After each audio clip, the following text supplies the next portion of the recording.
What's up? What's up, everybody? Sorry it took me a little longer than normal to get in here, but had a little technical difficulties trying to get my notes and some other stuff loaded in here. That's the way it goes, especially when it's rookie hour, I guess. So what we got going, what we got going on tonight is going to be a little bit different than normal. Been doing the Charlie Kirk thing hard and heavy, and definitely going to stay on that for a while, but take a little break for at least tonight. A lot of people are talking about the whole the Einstein files and the Einstein files, and so I figured I would go ahead and take a night and go over it. And been thinking about it a lot lately, trying to figure out exactly how I feel about it. And I'm not 100% on.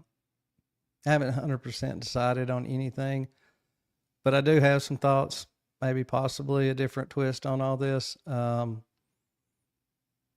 I've noticed a lot of creators, and I'm not a magatard. I'm not never been somebody just to blindly follow just because, just because. A lot of people, if it's Donald Trump, no matter what it is, no matter what he says, they're in 100%. And I've noticed a lot of people are really, really, they're making a lot of excuses for the way this whole thing's been handled. I think especially PR wise, yeah, it's been a shit show. But, there's another way of looking at it. And like I said, I'm not married to it. I'm not 100% all in. But I do have some thoughts here that I put together that I want to at least put out there so other people can maybe consider. Since I've seen plenty of it, seen plenty of material on it, plenty of content, and have not heard anybody yet give an alternate explanation or any alternate ideas. So it's going to be a little formatted a little bit different too. A lot of times, watching videos and just straight up off the cuff commenting, but I had quite a few thoughts to put together. So I'm probably going to be doing a lot more reading because I had to write a lot of notes to be able to keep all this together. I've got a clip or two, not just a whole lot of clips. So I don't know if it's a good thing or a bad thing, but I guess you'll be hearing me talk most of the time. So I guess we'll see how it goes. Anyway, as the title of the video says, are we mistaking silence for surrender? And I don't know. That's just something that I've had a really tough time with. I definitely voted for Trump. I voted for him 3 times, and this whole ordeal was one of the big issues for me. One of the reasons why I voted for him. He promised to destroy the deep state. He promised the not just on the Einstein stuff, but a bunch of other things, a bunch of other corruption, all the dirty politicians, everything from the insider trading to us getting dragged into all these foreign endless wars, all the foreign influences on our government, all that stuff kind of adds up. And to me, that's the deep state. And like I just said, he promised to destroy the deep state. So, and I think a lot of people had high hopes. I obviously had high hopes myself. But I haven't 100% given up on the fact that he intends to do that, and maybe he is doing that. I know it hasn't looked real promising. I haven't seen any really big politicians or anybody like that get cuffed and stuffed yet. But I think and I'm not just making excuses for the man, but I think one thing to consider is he has only been in office a year. Granted, he's only got 4 years to do it, but he has only been in a year. It took months just to get his cabinet in. And at all appearances, at first glance, his cabinet is horrible. A lot of them are. There's a few that aren't. A lot of people are not very impressed with Pam Bondi. I have to admit, on a surface level, I'm not either. I always thought Kash Patel would be great. And unless something changes pretty quick, I've changed my mind on that for sure. So I don't know. Is he the world's worst judge of character? You know, he had 4 years while Biden was in office. And I know there was a lot of things going on in the background at Mar-a-Lago. And I always said that even though I was pretty upset in 2020 when the election went like it did, the more and more I thought about it, the more and more I decided that it was probably the best thing in the long run, because if he would have been reelected in 2020, we would have had Trump Pence administration number 2. We would have had Mike Pence, the man that stood right there on stage in a Republican primary, and stood there on stage and said that his number one concern was the defense of Ukraine. I mean, what he was thinking, I have no clue. And it wasn't long after that he was out too. But I really think administration number 2 with all these people, I think it's pretty well common knowledge and pretty well accepted that even though he did fulfill a lot of his promises in the first term, that the negative that did come out of that administration, or some of the positive things that people felt like could have come out of that administration, those were all due to basically the people he had around him. Just bad choices. So if he'd have been reelected in 2020, that would have put us with that same administration. Obviously, yes, he can get rid of people, but you know, that's a process. I think at the end of the day that that it was an overall good thing. Now, that remains to be seen.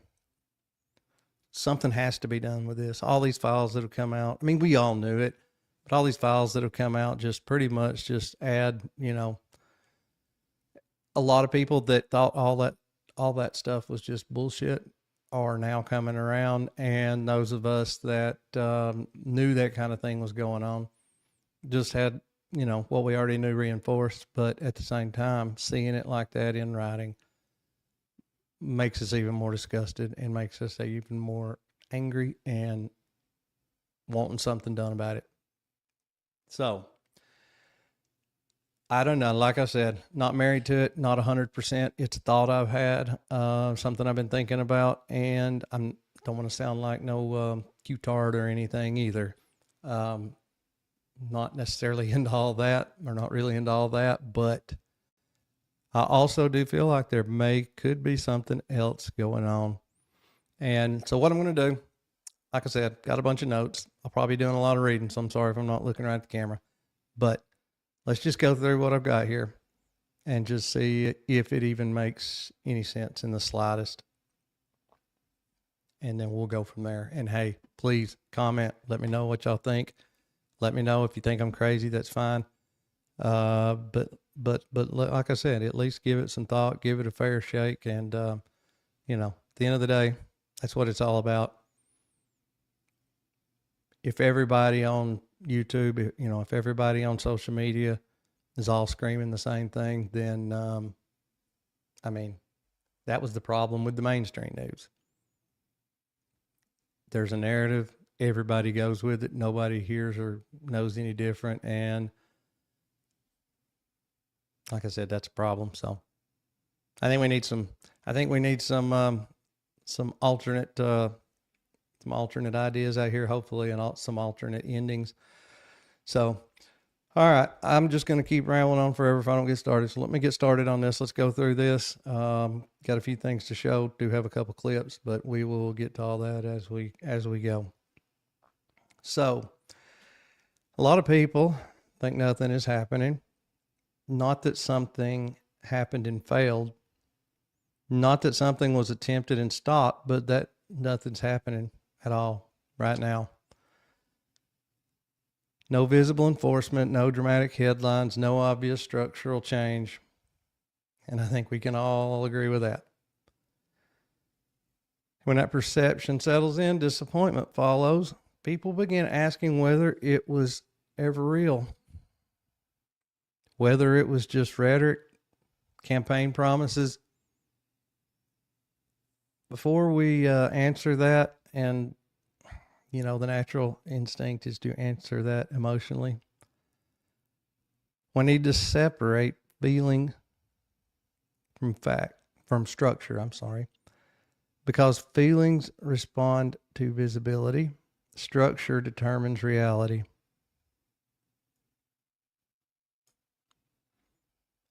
So I got a primary document here, and obviously this does not tie directly into anything that we're dealing with right now. It does not, but it kind of paints a picture of who the man is, who he was, and who he is. And I think that knowing that and looking at overall his whole life and career, it just really makes you wonder what would have changed. Obviously, I guess anybody can be threatened or bribed. Everybody's got their breaking point, I guess. But that being said, we're going to look at this, and we will go from there. Actually, I messed up, and I did not. Let me get that. I'm sorry. Let me get that loaded in here. I thought I had got it loaded in there. I guess I did not.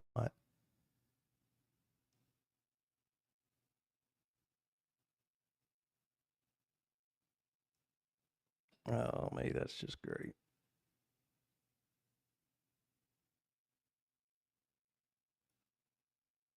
There we go. Sorry, folks.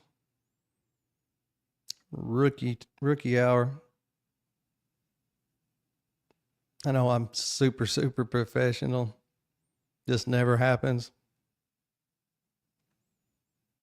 I would promise that it'll never happen again, but I really can't do that. I'd be lying.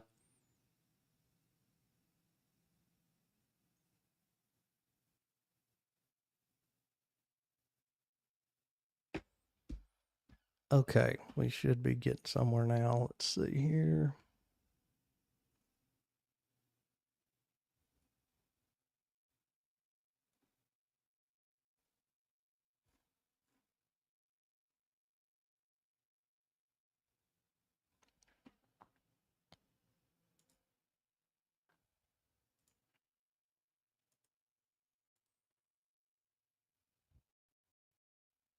I am sorry, folks.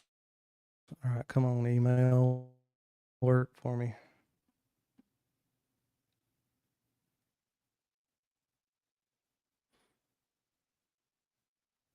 All right, I'll tell you what. I'm going to sit here and wait on this to come through. Should already been through, but I'm going to sit. I'm going to wait on that to come through, and in the meantime, I'm just going to go a little bit further with where we were headed. Okay, so this is not commentary. This is not opinion. This is primary source. This is actual scanned FBI documents. Let's see. So basically, what these documents show, and this is it was 1981, if I remember correctly. That was when the mob was all in the casinos and everything, and there was all kinds of corruption, money laundering, and all that good stuff going on. Well, Trump had approached the FBI and offered to be an informant, to literally work undercover, give them whatever information they needed. And I'm going to show you that whenever this email comes through. Basically, let's see what we got here. So the way that went was, let's see, we've got contact initiated, concerns about organized crime influence. This is basically just like a summary of the document. Willingness to provide disclosure, even suggestion of undercover presence.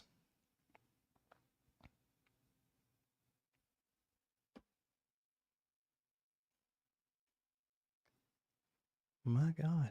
Well, I might not be able to show y'all, and I apologize. I should already had all that stuff loaded in here. I do not know why it's not pulling in here. It's probably about time for a good old-fashioned computer restart, to be totally honest. But I'm not going to do that now.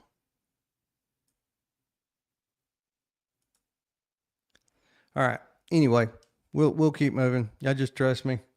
I'll show you next time if I can't get it in here this time. But basically that's, yes. So, I mean, I don't remember now which one it was. If I had the document in front of me, I could tell you, but it was one of Trump's casinos. And he offered to basically give them any information they wanted or needed, and offered to go undercover even, or to be an informant, what have you, to take care of that, because he was concerned about the mob being in his casino, and all the things that the mob brings with it. So, and all this to say, I know Trump has had some issues with especially the intelligence agencies as of late, in the last 8 to 10 years. But I don't think that's just some natural issue he has towards law enforcement or towards those. I feel like he kind of views it like Kennedy did. I mean, the reason Kennedy said that he was going to, break the CIA up into 1,000 pieces and, throw it in the wind, was because the CIA screwed him over pretty hard. And, it kind of happened with Trump. And I mean, that's kind of documented. I mean, that happened. FBI, CIA actually had some part in that. Of course, you had British intelligence, MI6, you had several, but all that to say, except for those, outliers, he's always had a good relationship with law enforcement. He talks very fondly of police officer and regular law enforcement. I mean, so the man, a lot of people just think he's really dirty. I don't think there's any basis for that. He's the most investigated person in the world, I'm guessing. And I feel like if there was anything there, I feel like it would have long been brought up and used against him, just based on all the stuff that he has been through in the past, 8 to 10 years.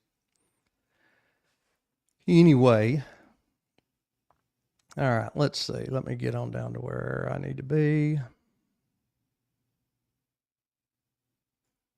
So here is a summary of some of the I guess you could say, executive actions that Trump took.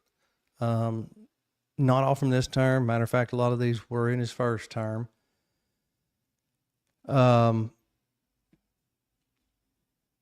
So let's see. All right, executive authorities exist on paper. All right. So this is just a summary of what a lot of his executive actions accomplished, or, gave authority for. So asset freeze powers, transnational criminal organization directives, sanction authorities, interagency task forces, border and traffic enforcement tools, civil forfeiture frameworks. This is an infrastructure. All of those executive orders and stuff that he wrote back in in his first term. I mean, you had a lot of them about human rights abuses and trafficking. And there was a lot of heavy penalties that came with that. Have we seen any of those yet? I haven't. I sure have not. Are we going to? I really hope so. Do I know if we're going to or not? Nah, no. But we all, I mean, I'm not going to say we all know. He did a pretty good job in the first term of keeping his campaign promises. And I mean, I just don't understand why he would have gone so hard on ending all this to just go in and not do shit. It happens. Politicians are assholes. I don't know. All right. So, one thing about it, he has, ever since he ran for office the first time, and you know, when we talk about this in destroying the deep state, it's not just the Einstein stuff. That's a big part of it. That's a lot of the reason why our politicians do a lot of the things they do, because guess what? Somebody's got a folder with some pictures or, videos of them doing things. So, but that was a big part of it. But he has had all these different things happen ever since he ran for office the first time. And I got a list of things here that we're going to go over. So just the attacks that he has been under, I just want everybody to think about this. So since 2016, there has been a sustained series of official, on the record, legal actions. So we had a special counsel investigation. We had 2 impeachments, federal indictments, state indictments, civil enforcement actions, got major civil verdicts, financial penalties, and then years and years and years of litigation. So that pretty much the first main one, or first big one, would have been the Mueller investigation that started in May of 2017, and that went through March of 2019. That was a special counsel investigation, and there was a report released at the end of that in March of 2019. So what was the verdict there? And now this was like a $35 million investigation. I mean, 2 years worth of not just putting him through hell, but I mean, oh my God, if I heard the word Russia on the TV one time, if I heard it once, I heard it 5 million times. Every single night, Russia, Russia, Russia, Russia, Russia. Oh, so that being said, the report was released in March of 2019. And what was the verdict? No criminal conspiracy or collusion charge was filed against him.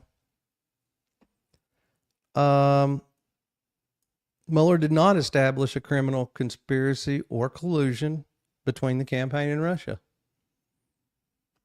Several associates were charged, but they were primarily for financial crimes, false statements, process-related offenses, not for proven collusion with Russia or any election interference.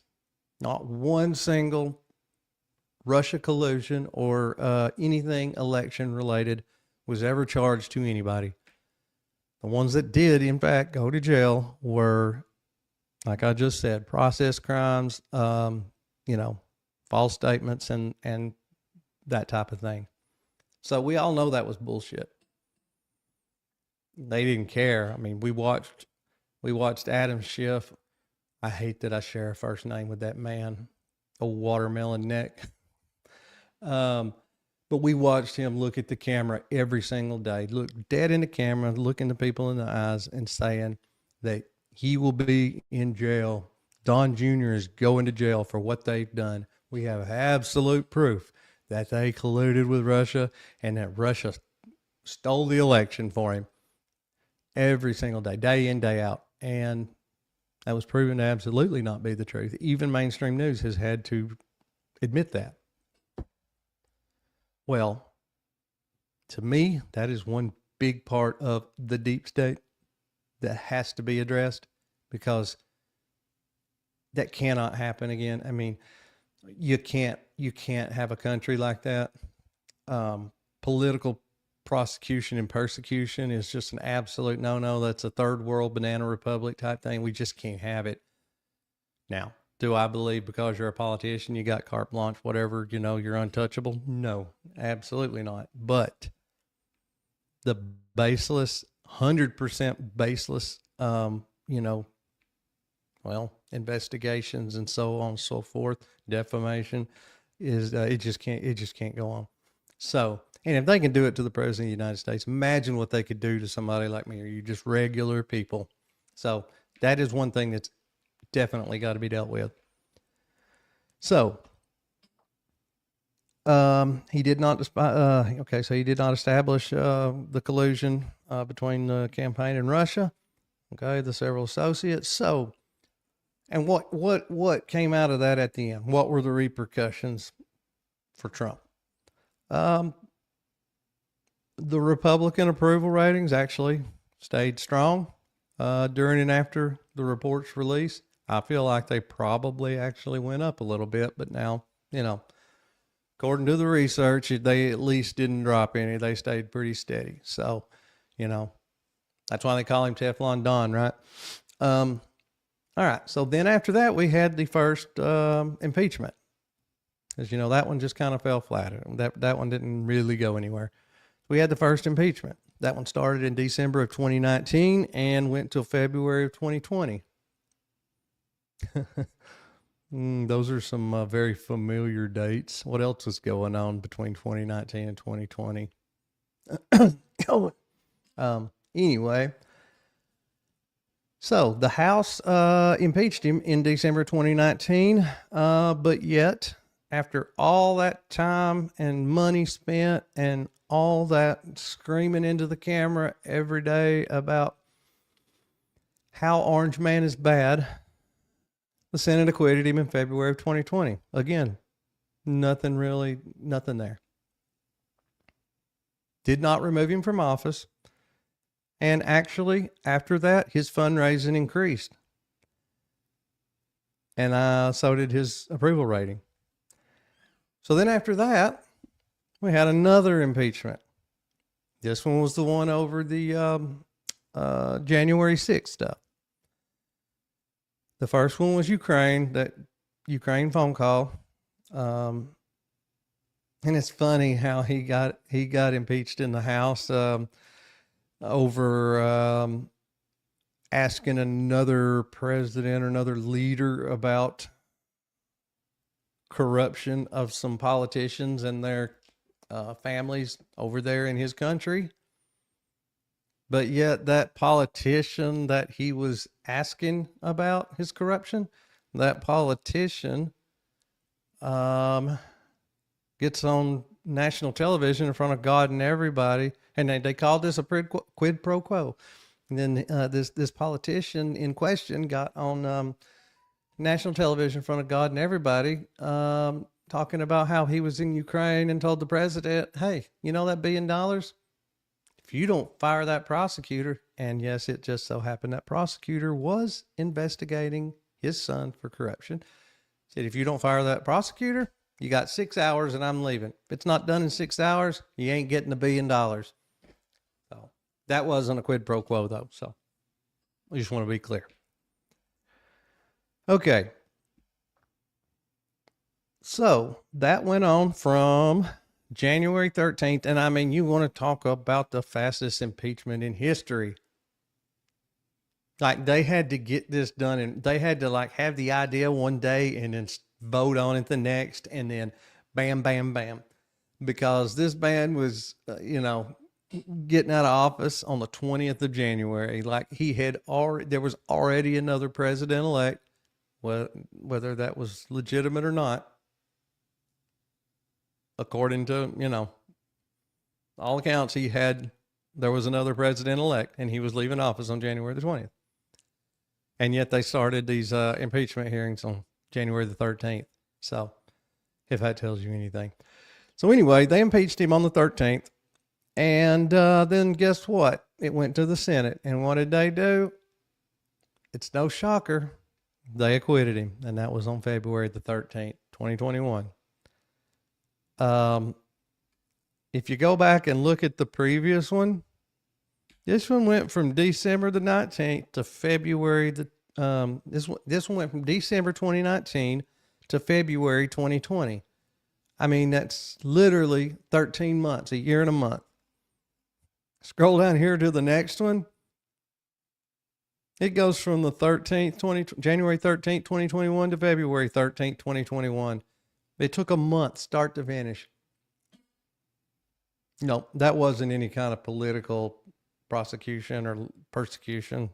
It wasn't political at all. That was just doing it for the American people.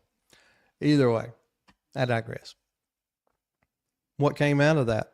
What kind of repercussions for Trump? Well, they acquitted him. No disqualification from future office. And actually support with the Republican voters remained dominant. And again, I think probably increased again. Not as much as they went up on July 13th when in Butler, Pennsylvania, but that's a whole nother story. And that's a whole nother kind of persecution. Anyway, so then we had all the federal indictments. We had special counsel, June 2023, and in August of 2023. One of them was the classified documents indictment. That was the one in June. And then a superseding indictment in July of 2023. And then we had the election obstruction indictments filed in August of 2023. Never before has a president ever been indicted, or a former president. And he got 3 of them from June to August. And that was just the beginning. So, how did that go? What happened? Litigation over immunity extended into 2024, the Presidential Immunity Act or whatever it is. Then the proceedings halted following the election victory and DOJ transition. And of course, there was a whole lot of stuff other stuff in between that, but that's the short and sweet version. So after mid-2023 indictments, campaign fundraising actually surged and primary polling margins widened. Imagine that. Teflon Don. Just nothing sticks. Okay, and then we had the Manhattan criminal case, March of 2023 through May of 2024. And I am so sorry if you hear my stool squeaking. I'm trying my best to not let it squeak. I'm not doing very. I've got to take some WD-40 to it after I get done here. So the Manhattan criminal case, March 2023 to May of 2024. He was indicted March 2023. And then this one, he was actually convicted of May 30, 2024. And this was on the 34 felony accounts. He is appealing that. Do I feel like it was legitimate? Absolutely not. Do most regular people feel like it was legitimate? Absolutely not. Was he convicted? Yes. What did that really do to him specifically? Nothing negative anyway. So appeals are ongoing. What was the results of that? Campaign continued. Immediate post-verdict fundraising reportedly increased significantly. So he gets a boost from it. Separate from the criminal prosecution, Stormy Daniels' defamation lawsuit was dismissed in October 2018. So, when that whole litigation started with Stormy Daniels, that was one of the legal cases. I guess it got written down wrong on the ledger, what that money was for, where he paid, oh Lord, what was his name? Michael, oh God, I cannot believe I can't remember his name. Anyway, where he had paid his lawyer for it. And just so where everybody knows, it is perfectly illegal if you're like in a campaign or what have you, to pay somebody to shut up and go away. And that's not an admission of guilt. When you're running for office, it doesn't take much to ruin your name, especially if the allegations are, serious enough. I didn't say legitimate enough. I said serious enough. So it's pretty common for people to pop up, decide they want to make a buck. And they're pretty good actor, maybe get some attorney or something to help them, what have you. And they go out there and they just make some shit up. Well, guess what that does? That hurts it hurts the politician or politician to be. It hurts his reputation and can possibly keep him from being elected. So everybody knows that. And so it is perfectly legal to say, okay, what's it going to take to make you shut up? Write them a check, send them on their way. Perfectly legal to do that. That is what he did with Stormy Daniels. And I guess it got written down wrong on the ledger. And so that's what got him charged. At the end of the day, though, I guess, and he was right in the middle of the campaign, and I guess he started talking about the whole case and how ridiculous it was. And by doing that, Stormy Daniels decided to bring a defamation lawsuit against him. I guess him talking about it was defaming her. Well, anyway, after some litigation, they ended up throwing that out, and Miss Stormy Daniels ended up having to pay him like $200. Do I have it here? She ended up having to pay him like $200 some odd thousand, best I remember, for court fees and stuff for bringing that wrongful case. So again, Teflon Don didn't do anything to him. And I promise I'm going somewhere with all this. And we're getting towards the end. No, we're getting on towards the end. We're not there yet. Okay. So then we had, let's see. Yeah. So she was ordered to pay legal fees after the court ruled that the statement was protected opinion. So basically, yeah, she said he defamed her, but at the end of the day, they threw the case out and said that it was, she had no right to sue him. So she had to pay court costs. All right. Then we had the Georgia RICO indictment. Fannie Willis, big ass Fannie Willis. And that was in August 2023. He was indicted August 2023, and pretrial litigation continued through 24 into 25. No conviction to date. I don't think anybody really thinks that he's ever going to be convicted on that. Guess what? Primary polling strength remained intact.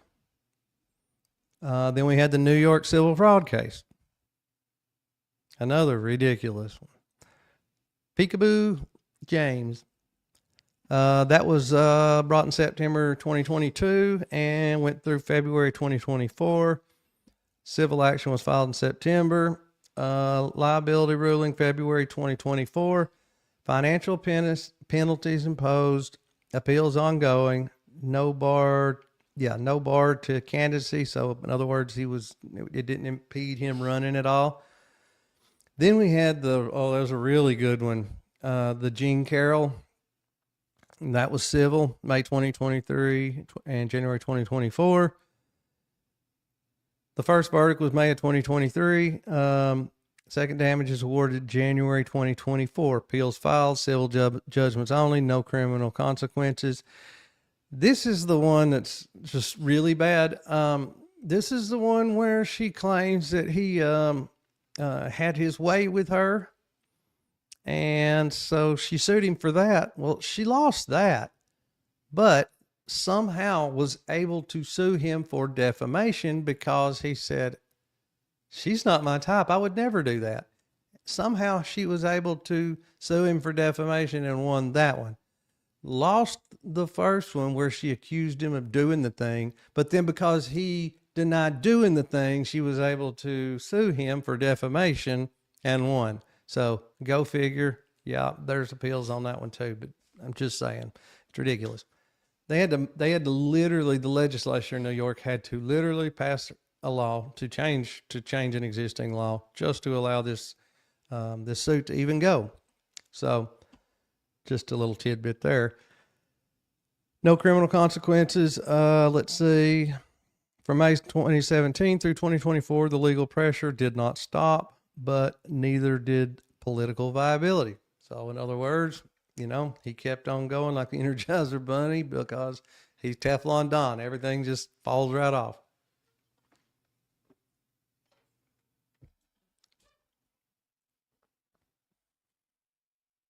So, 2019, 2023, 2024 major legal escalations coincided with increased fundraising, consolidation of primary support, and stronger partisan alignment. Whether someone interprets that as backlash, sympathy effect, or base mobilization is a matter of perspective. But the pattern is observable. It's sustained. It is sustained. It is structural. The structural stakes, and here's the point.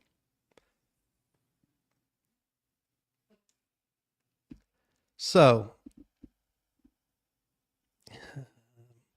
well, I lost my place there. Sorry, I was going to make that a smooth transition on into the next thing. He did not campaign in 2016 or 2020 on incremental reform. He campaigned on dismantling entrenched corruption, on structural reform. Structural reform, not just a matter of picking off a few, random people here and there. It's kind of like today's medical care or, healthcare, where you pretty much are always treating the symptoms and never address the underlying issue, the cause of it. This is structural. That is what he promised to do anyway. Again, I'm not saying this is what he's doing. I want people to just kind of consider this. So what he promised to do is structural. In other words, it's not just, taking out a few randos here and there. This is literally taking down the whole thing, all the corrupt underlying stuff. So, on confronting what he described as a permanent bureaucratic class, which is absolutely 110% correct. If that promise proves hollow, if nothing structural changes, why would the pressure stop?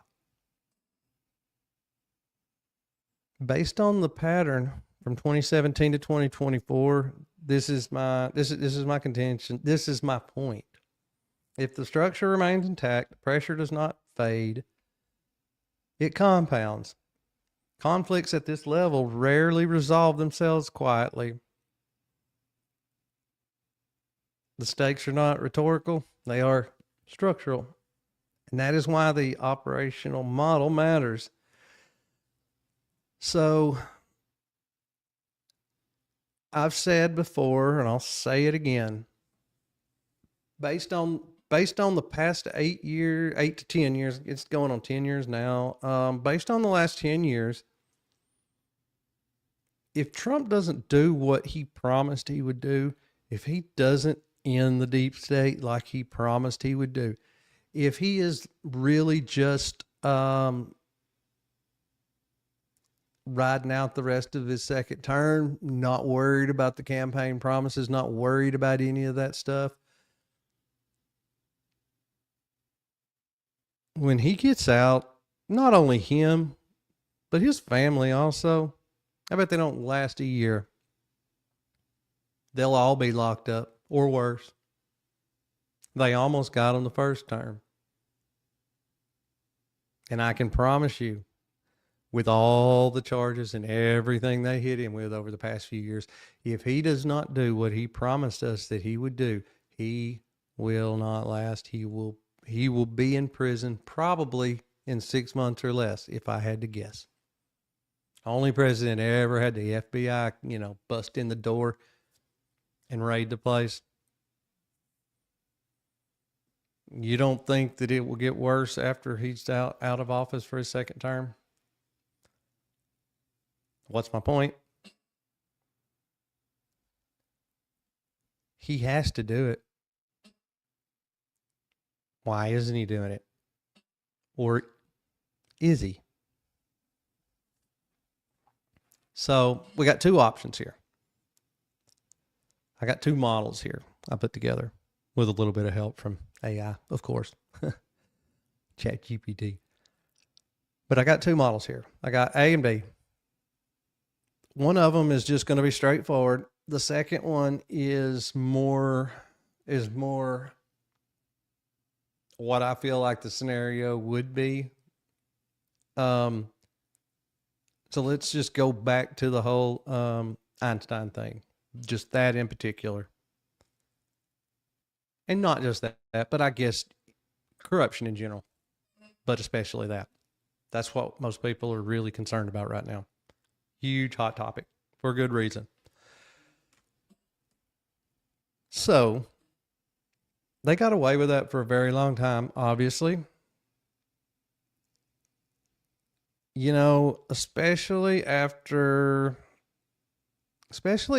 all the campaign promises and all the going on and on and on about all the corruption and the Einstein stuff in particular from Trump, from Kash Patel, and from, a lot of other big supporters and politicians that are behind him. With all that campaign rhetoric and all that stuff that was said and all the promises that were made, I don't know if y'all remember or not, but there were quite a few Hollywood, big time Hollywood folk that they hauled tail and they were gone. And there's probably a whole lot more than what we know about. There's probably a whole bunch that did it and didn't say anything. But, you got Rosie O'Donnell.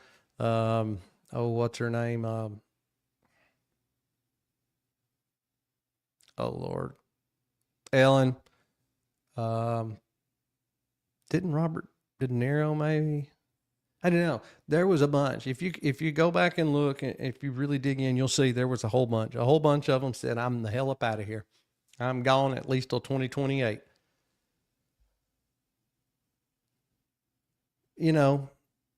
Did they just do it because they hated Trump that bad? Did they do it because they really, really believed that he was just going to fuck up the country so bad that they couldn't stand to live here? I mean, they'd already been through 4 years of him. Didn't seem like it was all that bad. Or did they think after all the campaigning and after all the promises, because we all know that they are involved in that probably deeper than anybody. But do you think maybe they thought that there was at least a small chance that he might keep those campaign promises? I mean, that's kind of makes sense to me. Nobody said that, obviously. There was an awful lot of talk, and I should have pulled these clips, but there was an awful lot of talk from media people and also from a bunch of Hollywood weirdos talking about how we cannot let him get elected. If he gets into office, he is going to start rounding up journalists. He's going to start rounding up, media people. He's going to start rounding up politicians, and he can just execute them at any time. He can have the military just go in and start executing them. This is all the dumb shit that was said time after time after time. Do you think, though, that maybe they had an idea that he might try to live up to some of those promises and they were just playing it safe? Kind of what I think. So that was just a little bit of laying a little bit of groundwork here. So, and back to what I was saying earlier about it, it's been a year. He's been in office a year. It'd been nice if he could have arrested hundreds or even thousands by now. And maybe he doesn't arrest any. I don't know. I hope and pray. But this is just a realistic, obviously very flexible, guesstimated timeline of what it would take to step into office and then get to the point where you're ready to slap a pair of cuffs on somebody. So you got, all right, so there are two models for pursuing complex prosecutions. Model A is public and loud, charges announced, arrest executed, headlines dominate. Even Model A takes time. 12 to 24 months to build a complex federal case, or to build complex federal cases. 6 to 12 months of grand jury work. Digital forensic tracing, financial mapping. Even the loud model is slow. Then you got Model B. Model B is different. This assumes flight risk. And why would we not assume flight risk? If you were a shady billionaire that knew that you had done certain things, and if you believed that he was really going to come in and clean house and get justice for all those victims, would you just sit around and wait? Or would you jump your ass on a plane and fly somewhere with no extradition? And that's what I would do. And there's probably been a few that have done it, but they haven't done it en masse. But that tells me that they don't think he's going to do it either. So how would you truly convince these people that they're safe? Is there any possible way you could convince the public that you were going to live up to your campaign promises and you were going to do what you said and you were going to put these sick bastards away? Is there any way that you could convince the public that was going to happen? And this is after the election. Is there any way you could convince the public that was going on, that was happening, that this is all coming soon? Any way you could do that, and yet keep these rich bastards convinced that nothing will ever happen to them, that they'll never pay for those crimes, and that they'll be fine? How do you do both of those? Again, I ain't wanting to come across as a simp. I've just not heard anybody even seem like they're considering this. So I'm just throwing it out there. Possibilities. And I honestly don't know. I mean, this is not me just trying to make excuses for an administration that appears to not be doing jack shit.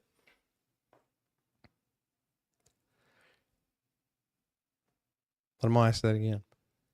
How do you convince the public that you were living up to your campaign promises, that all these sick bastards are going to prison, they're going to pay for their crimes,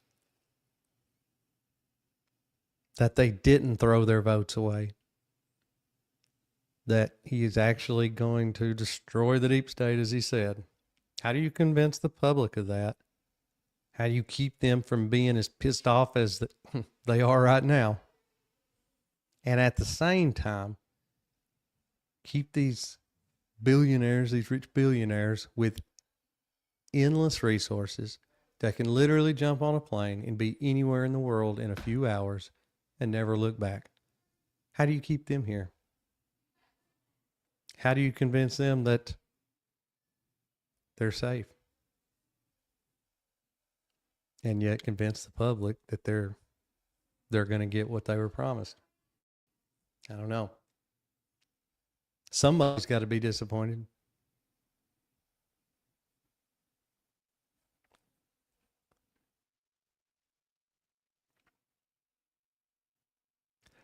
Hold on just 1 second here.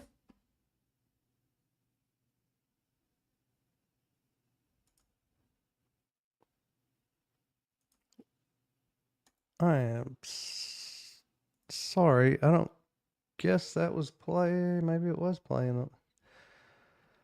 Oh, Lord. No, it was just playing in my ear. Apologize for that. I had a YouTube clip that just randomly decided to play. It's Mossad. Everybody always has technical difficulties when they talk about this subject. Okay, where was I? Um, so yeah, somebody has to be disappointed.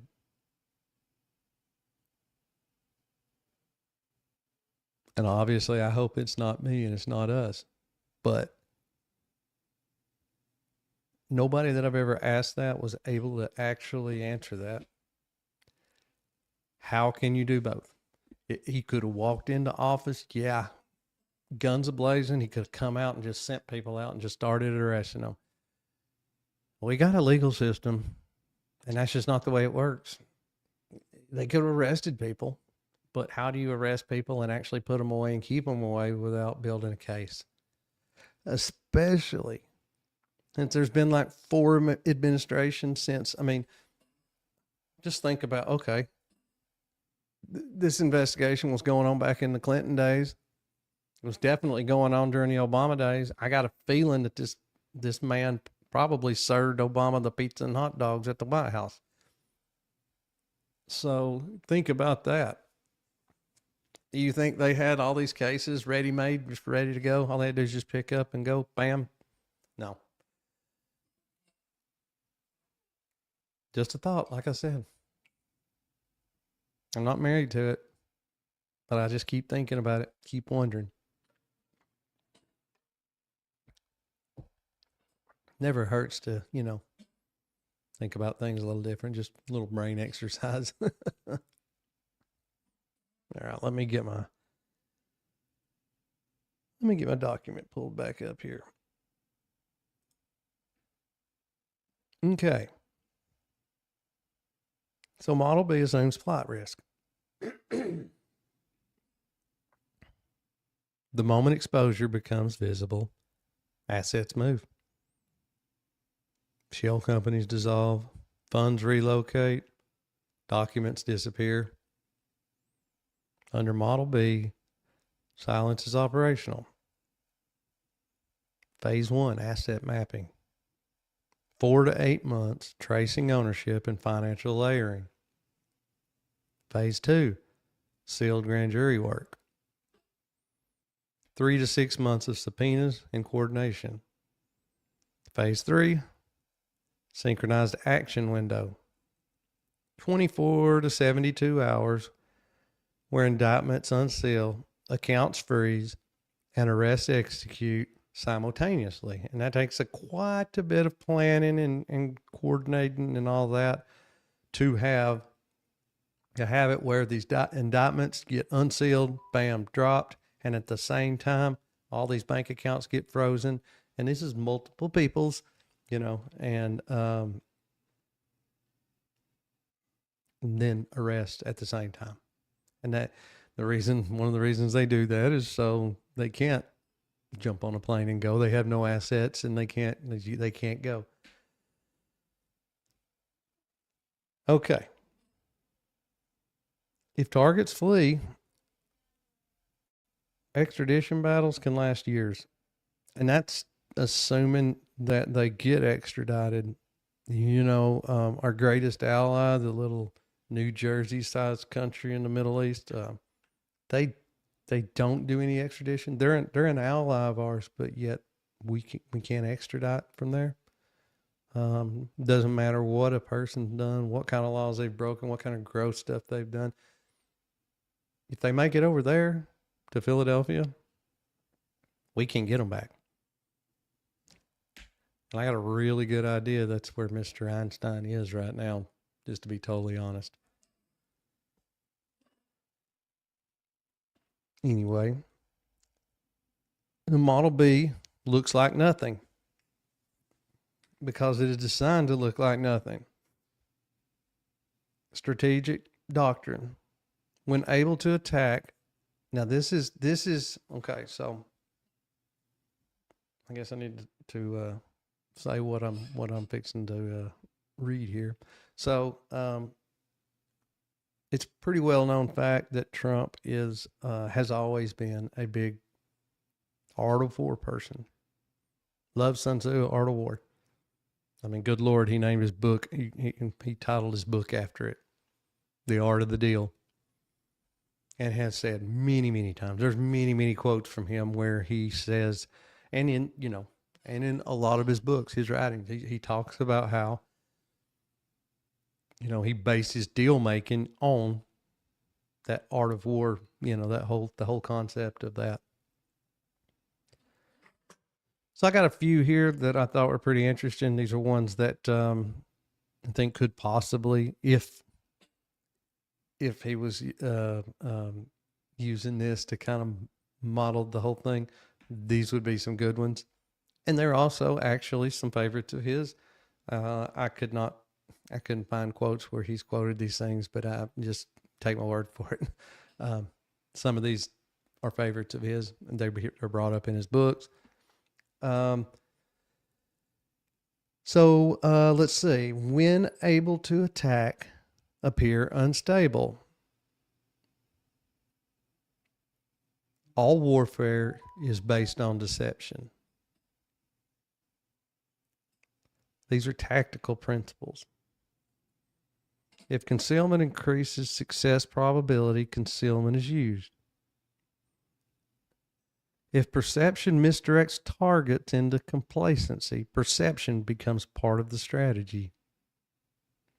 Silence does not automatically mean surrender. It can mean positioning. Personality layer. So, and actually, before I go into that, silence does not automatically mean surrender. It can mean positioning. We also all know that Trump is he's a big chess player and fan. And I've heard people many times say that he's a pretty good chess player. And I think he's even bragged about being a pretty good chess player. And, he has mentioned chess several times, just, referring to things in politics. What all exactly he was referring to when he was talking about the chess, I'm not sure right off the top of my head, but I know that he has.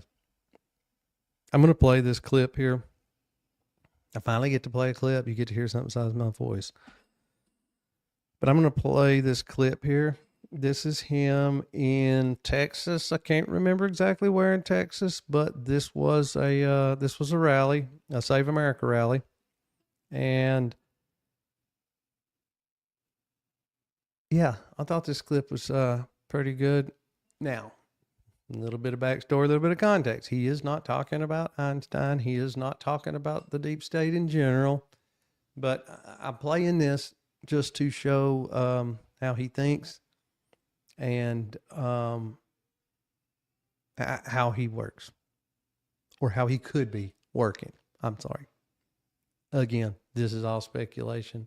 Not even speculation. It's just another theory. Sorry about that. Just another theory of what could possibly be going on. Is it? I don't know. Let's all dig into it and think on it and see what we come up with. But I'm going to play this clip real quick, and then we'll keep going on through my book I wrote here.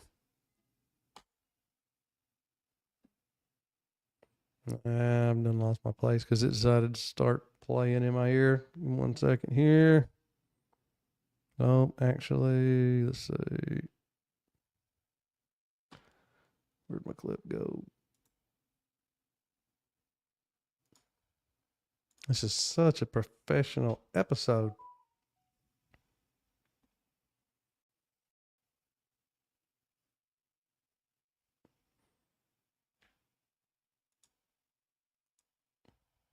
Sorry, guys.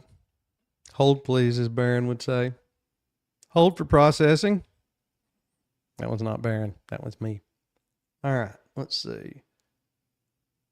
History. There we go. Now we're getting somewhere. That should do it. All right.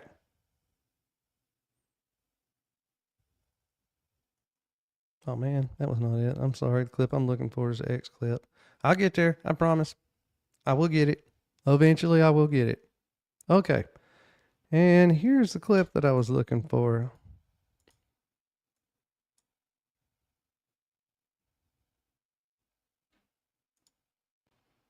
All right, is it sharing? Yes, it is sharing. Okay.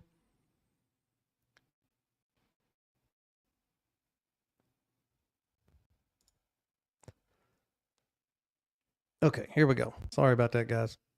Promise. We're going to watch it now.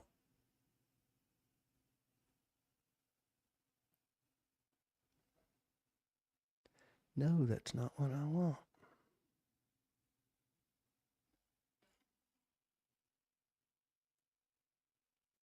Yeah, it's definitely time for a good old fashioned restart.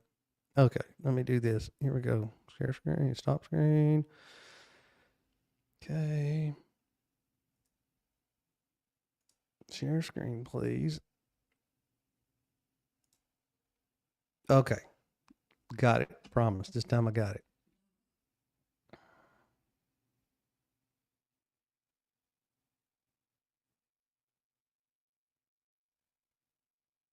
Now I'm going to have to go back and find my clip, though. Okay. Bookmarks. There we go.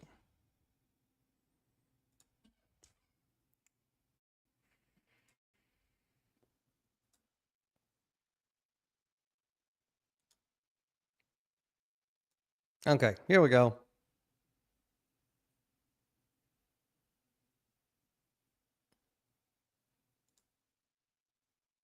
I think the really ones that have respected us over the years, the ones that really think like America, they're smart. I'll tell you what, they respected us 2 years ago. They respected us like they never respected us. There was no games. Ukraine would have never happened. Inflation would have never happened. Energy prices would have never happened like they are. But they respected our nation. All of these things that we're looking at were self-made. They were unnecessary to happen. And what's going on now is so sad. But the other leaders, they think that we're playing because they respected us for so many years, but especially in the last 4 or 5 years prior to this disaster happening, and they think we're playing four-dimensional chess. Does that make sense? They say, there's no way this is happening. That country is too smart. It's four-dimensional. President Xi probably has a meeting, and he says, wait a minute. This can't be possible. They're too smart for that. It's four-dimensional chess. Does anyone know what that means? I know what that means. You know what it means? They can't believe what the hell is going on with our country. Under my And just for a little context, he was talking about the the great brain dead Biden that was in office, and they were saying we just absolutely cannot believe that this guy got in office, and that he's still in office, and that these people are carrying water for him when he can't even find his way off the stage. But could that possibly apply to other things? Yes, I think possibly it could. Is it? Who knows? But it is possibly. Now, one other clip that I want to play before I forget to play it, because I'm just afraid I'll forget to play it. Talking about the Einstein thing. Talking about how he had helped or offered to help the FBI, to be an informant, to do whatever they needed, blah, blah, blah, blah, blah. So when it comes to this in particular, yes, his name keeps popping up in these documents thousands of times, but I have not yet heard and seen anything credible yet. Yeah, there's a lot of stuff in there, but a lot of that stuff is literally just notes from call-ins, tips people giving. I mean, and who knows who leaves what. Like I said, I have not yet seen anything credible that was an official document from the FBI or whatever saying this happened. So, but where I'm going with that is, yeah, absolutely. Now, just one more question on that document, and this goes to the more salacious rumors, but I would like you to just whatever you can say on it. Sorry about that. Oh, anyway, this is way back in 20, I don't know, it was 2017, 2018, I can't remember now. But anyway, this is talking about back when all those victims got together. They got this attorney, and his attorney was trying to get some justice. And he talks about how his interactions went with Trump. And, let me just play the clip. Yeah, absolutely. Now, just one more question on that document, and this goes to the more salacious rumors, but I would like you to just, whatever you can say on it. Obviously, our current president has had relationships with Epstein in the past, and there are those, Katie Johnson and maybe other victims who have accused Trump of being involved in things like this. In my experience, Trump supporters will not listen to anything along those lines. Obviously, we're not a court of law here right now, but are those claims of that case was dropped? It was dropped before it went to court. In your opinion, as a lawyer and your experience, is there anything you can say as to the validity of those claims, or whether or not there will be any more about that? Nothing at all. The only thing that I can say about President Trump is that he is the only person who, in 2009, when I served a lot of subpoenas on a lot of people, or at least gave notice to some pretty connected people that I wanted to talk to them, he is the only person who picked up the phone and said, let's just talk. I'll give you as much time as you want. I'll tell you what you need to know, and was very helpful in the information that he gave, and gave no indication whatsoever that he was involved in anything untoward whatsoever, but had good information that checked out and that helped us, and that we didn't have to take a deposition of him. That was in 2009? That was in 2009. So, do you know if there's any truth to James Patterson's claims that Trump kicked Epstein out of Mar-a-Lago? I've definitely heard that. Yeah. I definitely heard that. I don't know that it was Trump himself as opposed to a manager there. But it's Trump's club, so yeah, people credit him. I've heard the rumor that Epstein was kicked out of there for allegedly trying to pick up somebody's daughter or something like that. But I think I did chase that down as far as I could, and never was able to confirm it. But I heard it. I'm on the same boat with that. And just as far as Mar-a-Lago, that's where Virginia Roberts was kind of brought into the whole scheme, right? Via that's where she was recruited. Yeah, absolutely. So that's where she was recruited and brought to Jeffrey Epstein's house. So, the story of someone else being recruited there is not so far-fetched. Absolutely. It's believable. All right, well, I know you're busy. Anything else you'd like to just leave the audience with as far as what we can expect going forward, how they might be able to support? I mean, you guys did a great All right, that's the meat and taters of it. So, going back to the beginning, let's take that model where Trump offered to help. Trump offered to be an informant. Trump even offered to go undercover, and he offered to help in any way he could. So, there's a lot of talk. There's a lot of memos and notes and this, that, and a lot of information out there about, and there's pictures too, him with Epstein. Einstein. Nobody argues the fact that they were at the same place at the same time a bunch. But just what if? Is it a possibility? Is it in the realm of, is it a possibility at all that he was in those places for a reason? Could it be?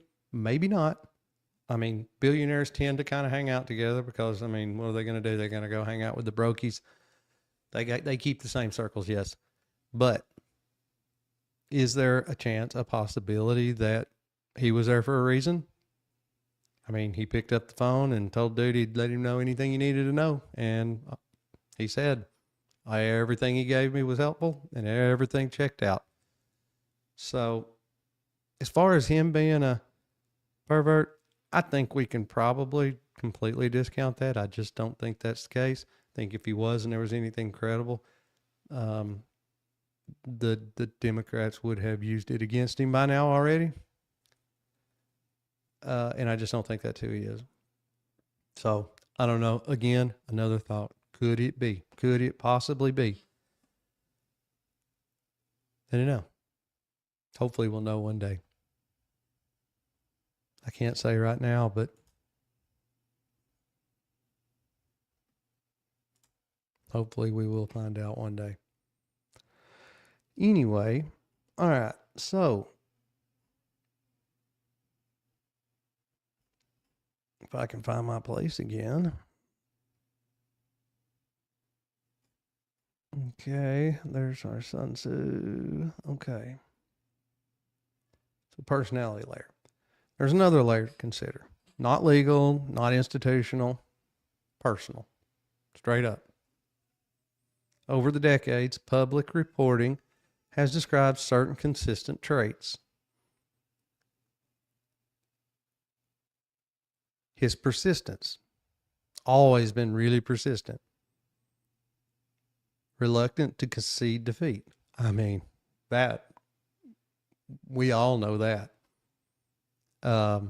Matter of fact, he's never conceded the 2020 election to this day. Sensitivity to reputation. The man really, really cares about his reputation. A strong preference for being seen as successful. And I would not preference is not even really a strong enough word. I mean, he has a need for that. He has to be seen as successful in his eye. Whatever someone's opinion may be, those characteristics have been widely observed. You know, this isn't coming from one particular person. This is not coming from some MAGA retard. This is from reporting and statements made by people close to him for decades. And of course, you know, observable traits and patterns that we've seen over the years. And that matters in this context, because someone who places high value on public image does not typically allow that image to erode casually. Someone known for persistence does not usually abandon a central campaign promise quietly, especially when they know that that is one of the main things that got them elected. That doesn't prove anything is happening behind the scenes, but it complicates the idea that nothing is. I always ask this question. I agree with people. I don't see anybody going to jail. I don't see anything happening. And that's really, really upsetting. But at the same time,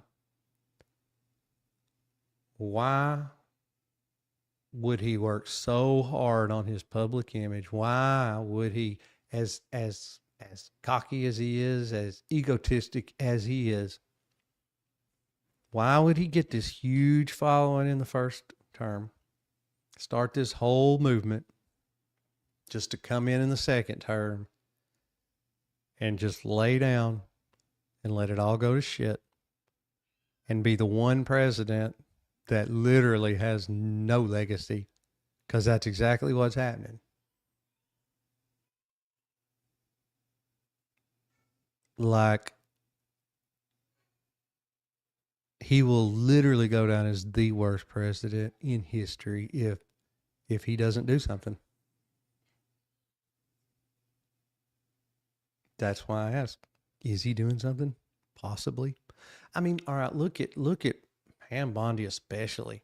You know, we talk about the terrible PR and the terrible way this was handled. Fumbled so big. I mean, I think that my kids could probably act better if they were actually trying to sweep this under the rug, and they actually didn't want any kind of conversations, or actually didn't want like they wanted people to just forget and move on. I feel like there would have been a whole lot better ways of handling it. And I feel like, I mean, anybody could have put on a better act than Pam Bondi. But what if she doesn't care about what people say about what she's doing or not doing, or about how bad she fumbled it, if she knows in the background quietly that she's doing other stuff? I mean, maybe he's just that bad at reading the room, but he keeps talking about how good a job Pam Bondi's doing, how good a job Kash Patel's doing. I've said every time I hear that, I say, well, they must be doing something I can't see, because from what I've seen, it's terrible. So just another data point, just something else to think about.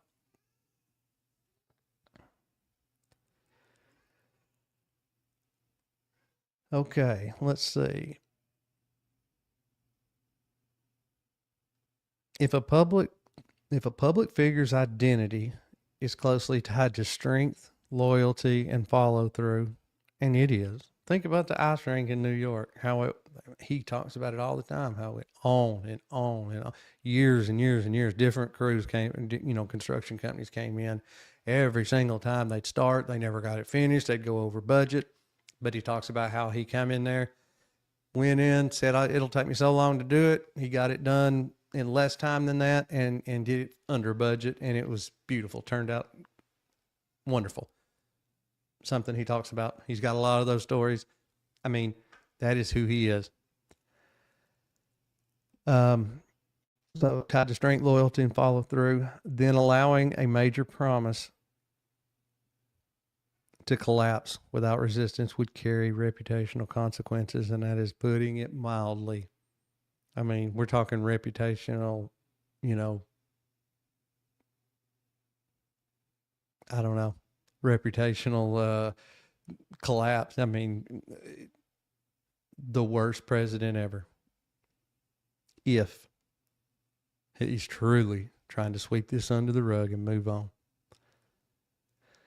And you think about some of the statements that he's made, and when he said them, yeah, I felt myself get a little bit pissed for just a minute, and then I would think to myself, he's always been such a good communicator. He is a great communicator.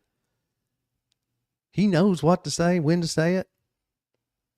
And for him to come out and just say stuff like, are you still talking about Jeffrey Einstein? You just need to move on. Like, he knows how important that is to people. Every time he says something like that, my thought is he trying to piss people off? The more and more I think about it, I think maybe so. Maybe he's trying to make sure that this doesn't get let go, that people don't move on, people don't forget about it. If he's constantly pissing the public off about it, knowing that he's going to be able to give them something for that in the end, I mean, it could be intentional. And it almost seems like it is. Like I said, the man knows what to say and how to say it, when to say it. And some of the things that he has said about that, it's just been terrible. Which raises a question. If silence were surrender, what would it look like? Would it look this calm? Or would there be visible retreat? That tension is part of what makes the current moment difficult to read. The central question, are we mistaking invisibility for inaction? Sometimes positioning takes months, a year, longer. If you were preparing something complex, what would you want your opponents to believe? And again, I go back to the question I asked earlier.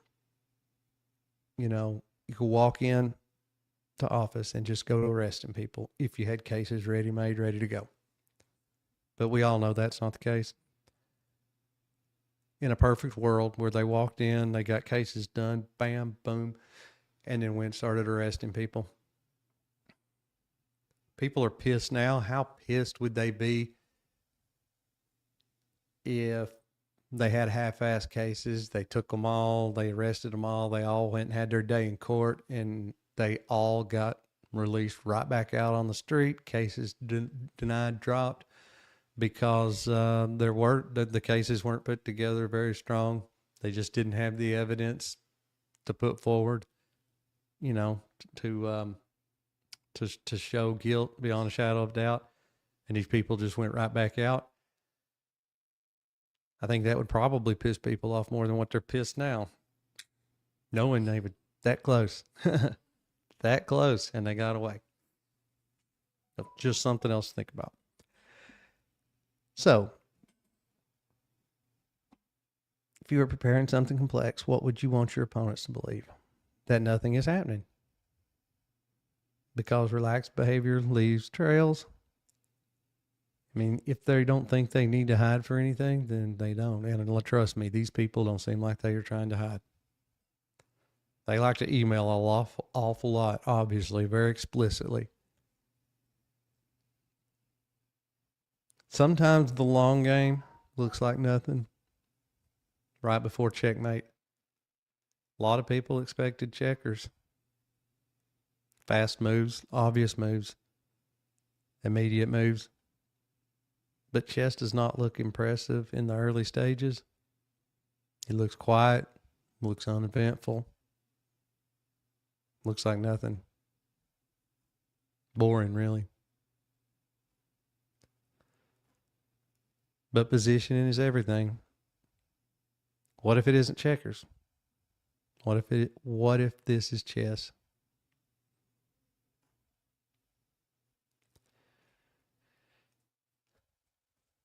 When you talk about just the group of people that have been mentioned in these files that have been dropped, you take the collective finances of all these people, you put it all together in one place. I mean, they could buy not so small countries. They could almost buy their way out of anything. And they definitely have the resources to, at the drop of a hat, jump on a private jet, go to anywhere in the world, start a whole new life. I mean, new identities, whatever, plastic surgeries. I mean, people like this with unlimited resources, you know, it's easy for them to just, at the drop of a hat, be gone like the wind. So just like I said earlier, how do you put cases together, bulletproof cases where you know that you can arrest, prosecute, and convict without letting these people back out on the street and without them realizing it, so they don't just take off, never to be seen or heard from again? You have to build those cases. You have to get all this done, all the ducks in a row, everything lined up. And then I'd say, if, and I know it's a big if, but if any of this is actually what's going on, and the hammer is going to drop eventually, when it does, it's going to be big. You can't do you can't do it one at a time. Not in a situation like this. When you take these people and collectively, more power and more money than governments, a lot of governments. So I don't know. Like I said, I'm not completely convinced, but I'm not completely convinced that I've been betrayed and threw my vote away yet. And I pray to God that I didn't throw my vote away. A lot of people are really pissed, and I can understand it. And sometimes I laugh when I think about just what if this is what's going on. At how these people, especially the ones that are the most pissed and the ones that are raising the hell online the most. I want to see the reactions if there is something going on and if the hammer actually does drop one of these days. I don't know. I'm not saying give them a pass and not and just trust me, bro, for the next 3 years. But I feel like at this point it's just a bit too soon to be completely losing hope. And one other thing I keep thinking about, this is 2026, the end of the year. Guess what?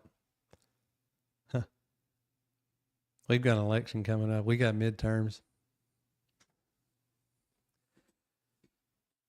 So I'm going to go ahead and say that if any of this happens, it's going to be before then.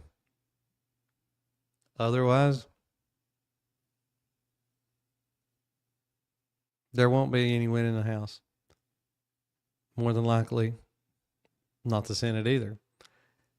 And in that case, you watch. Trump will be impeached. He'll probably end up in prison.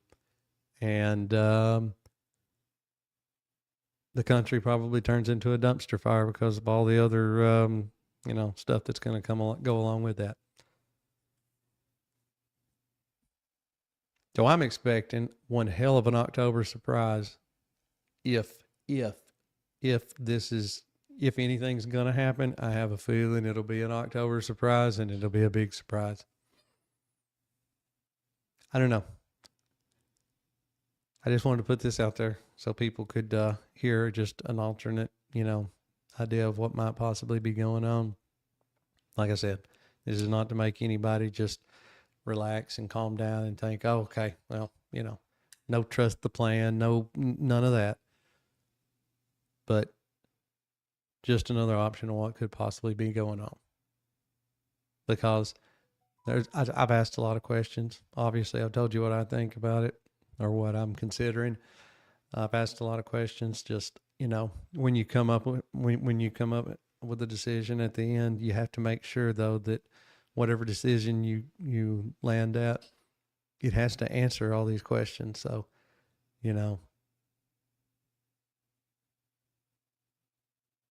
there's a lot of unanswered questions for sure, but hopefully we went over some stuff that nobody has considered yet.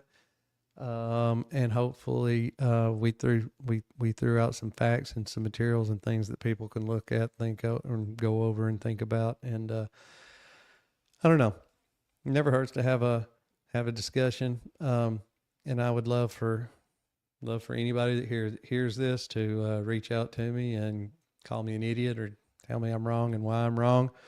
Or hey, if you agree with me, that's fine. That's great too. Always reach out in the comments. I always keep an eye on the comments. So, even after the fact. So, all right, it's late. That was a little longer than what I normally go, and I covered a lot. So, everybody's probably about tired of hearing my voice. And, actually, I'm starting to lose my voice for some reason. I don't know what's going on with it. So, I guess we'll cut it off there. I haven't decided for sure yet what I'm going to talk about tomorrow, whether I'm going to try to put together a little more and expound more on this, or I may go back to the Charlie Kirk thing tomorrow. And I'm confident there'll be more on this too, though, at some point, regardless. So I can't really say what I'm going to talk about for sure tomorrow. So y'all got to make sure and tune in. That way you can find out. Be surprised. Please, if you're not subscribed, please subscribe to the channel and hit that little notification bell. That way you can get a notification every time I hit that go live button. And share this, share on Facebook, share on X, share on wherever.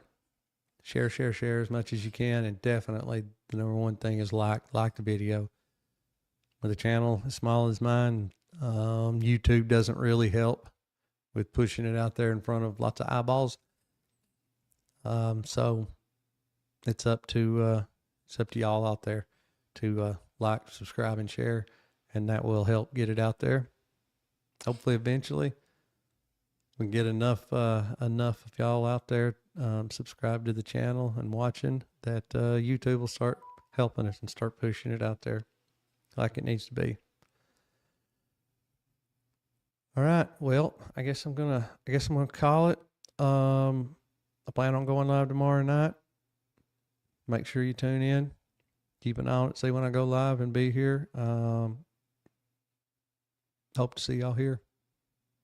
Y'all have a good night. And if you don't tune back in tomorrow, Have a good weekend. And yeah, hope to see y'all soon. Thanks.